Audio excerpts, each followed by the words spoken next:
Okay, Assalamualaikum warahmatullahi wabarakatuh, dan selamat sejahtera. Jadi saya akan terangkan sedikit apa yang dimaksudkan dengan nodal analysis. Nodal,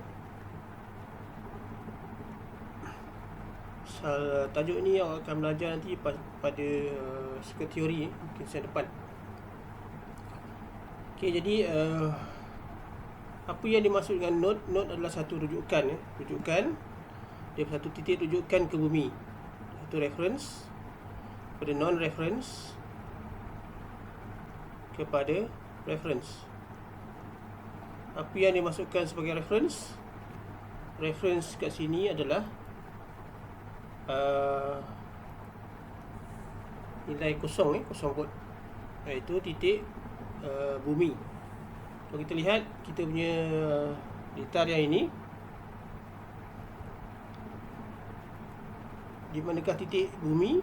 Titik bumi adalah yang di sinilah, yang di bawah ni. Ini dah kita panggil sebagai reference node atau kosong. Jadi yang sepunya di sini pun sama, adalah node kosong. Yang ni pun sama, node kosong. Jadi setiap komponen akan ada dua node. Okay, katalah satu perintang, sini akan ada dua node. Ini node A, ini node B. Okay, setiap perintang ada dua node. Kalau perintang tu 3 kaki, dia akan ada 3 node lah.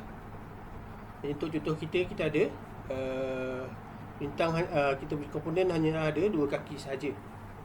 Jadi kalau kita lihat di sini, kita punya node boleh letakkan apa-apa nombor, tak kisah. Jadi kita punya satu ni 15 volt, satu komponen 2 node.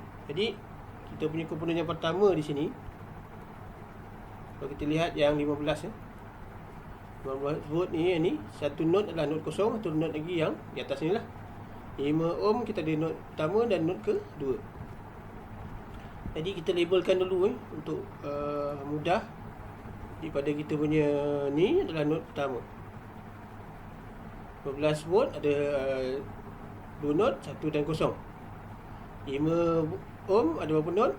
2 node, 1 dan 1 lagi. Setelah yang ni node 2. Contoh jadi untuk yang 6 ohm, sini node 2, sini node 0. Tengah-tengah ni pun akan ada rujukan, sebab satu komponen 2 node, 2, 3. Pada 4 ini adalah 4 ohm ni adalah pada 3 dan 0. Dan untuk 10 ohm kita ada 2, 0. Tapi 2, 0 ni melintasi 2 komponen. Jadi 2, 4. Okey, secara detailnya kalau kita lihat di sini, komponen 15 ni ada 2 node, iaitu node 1 dan node 0. Kalau 5 ohm ni ada 2 node, 1 dan 2.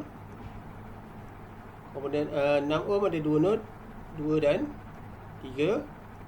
Komponen 4 ohm ada 2 node, 3 dan 0. Komponen 10 ohm ada 2 node, 2 dan 4. Dan komponen 10 ohm ada 2 node, iaitu 4 dan 0. Jadi kalau kita lihat di sini, kenapa dipanggil sebagai voltan rujukan? V0 kita panggil sebagai reference kerana nilai dia adalah 0 volt. Jadi kalau kita lihat di sini, V1 antara V pada node 1 antara point 1 ke point 0, antara kita panggil sebagai V10. Berapa nilai dia? Kita tengok sini 15 volt. V2 ada nilai tak? V2 ada nilai atau tidak? Yang dah tahu, maksudnya tak ada lagi, pasal kita belum kira. V3 tak ada. Jadi V4 ada, pasal ni kita ada rujukan daripada plus ke minus. Nilai dia adalah 10. Yang ni 1 ke 0, nilai dia adalah 15. Yang kita dah ada nilai adalah pada V1 dan juga V4. Kita bagi juga sebagai V pada node 4 dan 0 adalah pada nilai 10 volt. Jadi yang nilai yang kita tak tahu adalah pada nilai V2 dan juga pada nilai 3. V3 pun kita tahu nilai dia berapa. Kita tak tahu nilai dia berapa ya. Jadi oleh sebab tu kita boleh gunakan nodal analysis untuk cari nilai pada nilai V2 dan juga nilai V3. Okey, dekat mana bermulanya node analysis?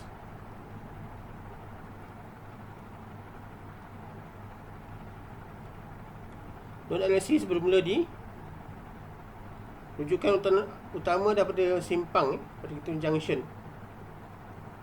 Junction bermaksud ada beberapa simpang. Kalau 2 simpang ni bukan junction.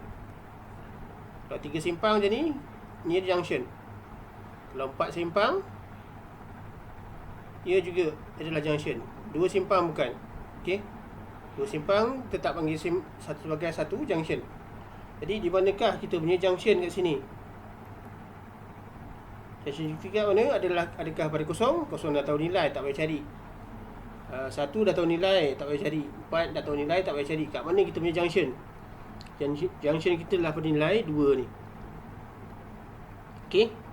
Dan pada kita punya junction ni, kita akan tentukan kita punya, apa yang kita nak tentukan adalah kita nak tentukan dia punya arus. Kita ada punya arus, dan kita akan gunakan KCL, Kirchhoff Current Law, di mana jumlah arus masuk sudah sama dengan jumlah arus yang keluar. Jadi kita tengok bagaimana nak tahu arah arus. Arah arus tengok pada punca kita. Kalau sini minus ke plus, arah arus beginilah. Dan arah arus pada simpang lah yang di sini. Setelah ni I1, di bawah ni ada pengaruh daripada kita punya punca bekalan pada 10 volt ni. Arus begini. Jadi arus pada simpang kita di sini adalah itulah I2. Yang sini adalah I3. Jadi kalau kita lukis semula,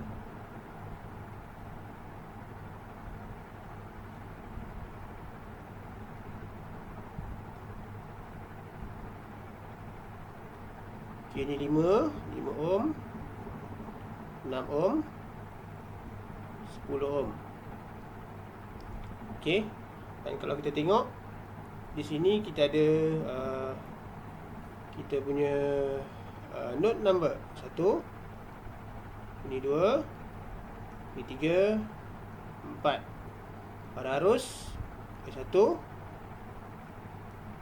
I2 dan juga I3. Jadi kita akan gunakan hukum ohm lah, V sama dengan IR. Jadi kalau kita gunakan KCL, jadi I1 tambah I2 sama dengan nilai I3. Jadi I1, berapakah dia punya nilai I1 adalah antara voltan 1 dan juga voltan 2, daripada node 1 kepada node 2.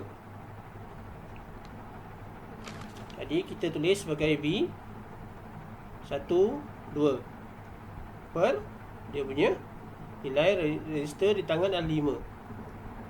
Pada I2, pada sini anak panah daripada 4 kepada nilai 2. Jadi V 4, 2 per 10.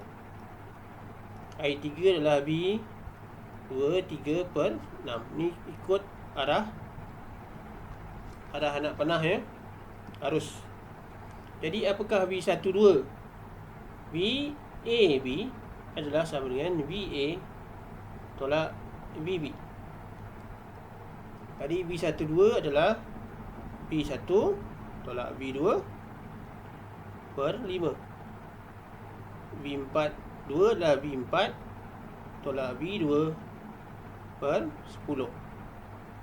V23 adalah V2 tolak V3 per 6.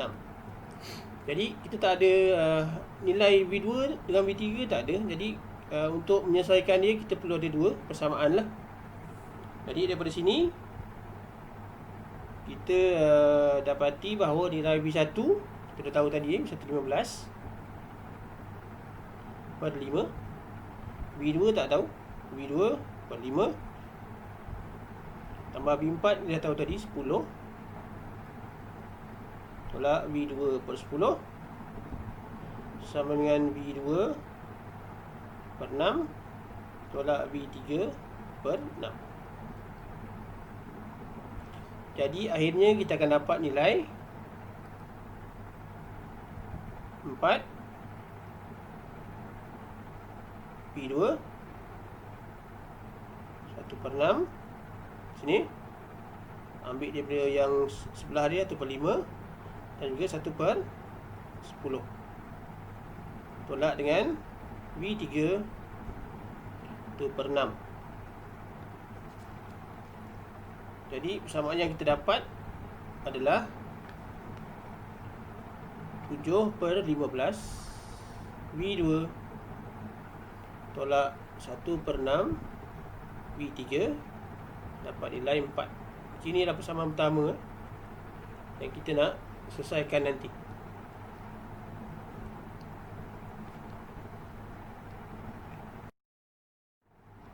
Okey, jadi kalau kita lihat, kita ada persamaan pertama iaitu 7 per 15 V2 tolak 1 per 6 V3 sama dengan 4. Daripada persamaan ni kita nak buat satu lagi persamaan supaya kita dapat selesaikan dia. Jadi kalau kita tengok kepada note yang kita dah label tadi ni note kosong kosong kosong. Ini note 1, note 2, ini note 3 dan juga note 4. Okey, jadi kita perlu lagi satu persamaan untuk dapatkan V2 dan V3 supaya kita boleh buat penyelesaian secara persamaan serentak. Jadi kalau kita lihat di sini apa yang lebih sesuai kalau kita tengok di sini pada keadaan ditasa lari sesiri ni, iaitu inilah pada I3 I3 arus yang lalu pada 6 ohm dan juga arus yang lalu pada 4 ohm adalah nilai yang sama. Jadi kalau kita lihat di sini I3 adalah arus yang lalu pada 6 dan juga 4. Jadi V2 3 6. Maksudnya lalu di sinilah. Iaitu dia akan lalu di kawasan sini.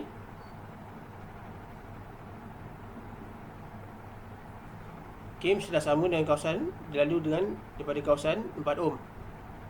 Jadi I3 adalah V23 per 6. Dan dia juga adalah V30 per 4. Jadi kalau ada sempang, kita selesaikan dekat sempang dahulu baru kita tambah yang lain lah.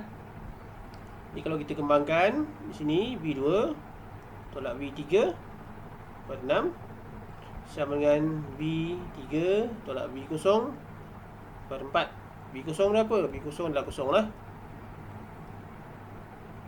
Jadi kalau kita ubahkan balik tadi V2 dapat 1 per 6 tolak V3 1 per 6 tambah dengan 1 per 4 dapat nilai 0. Jadi kita akan dapat 1 per 6 V2 tolak 5 per 12 V3 sama dengan 0. Jadi inilah kita punya persamaan yang kedua. Jadi daripada dua-dua persamaan ni, persamaan pertama dan juga persamaan kedua, kita selesaikan Jadi kalau kita selesaikan 7 per 15 1 per 6 negatif 1 per 6 dan 1 per 6 negatif 5 per 12. Kita selesaikan secara metrik ni.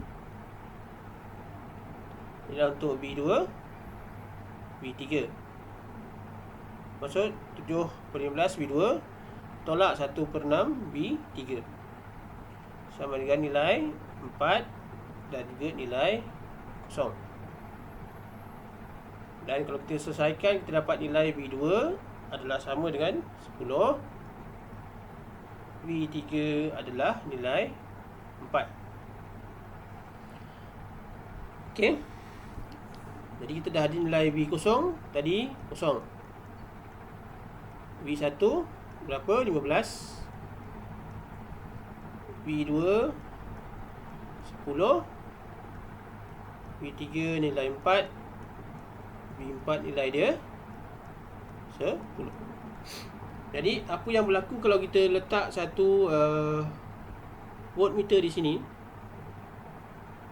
pada nilai 1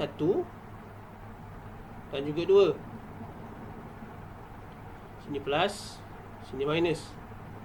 Apa yang berlaku? Okey. Sini kalau kita lihat voltan ni adalah voltan V12.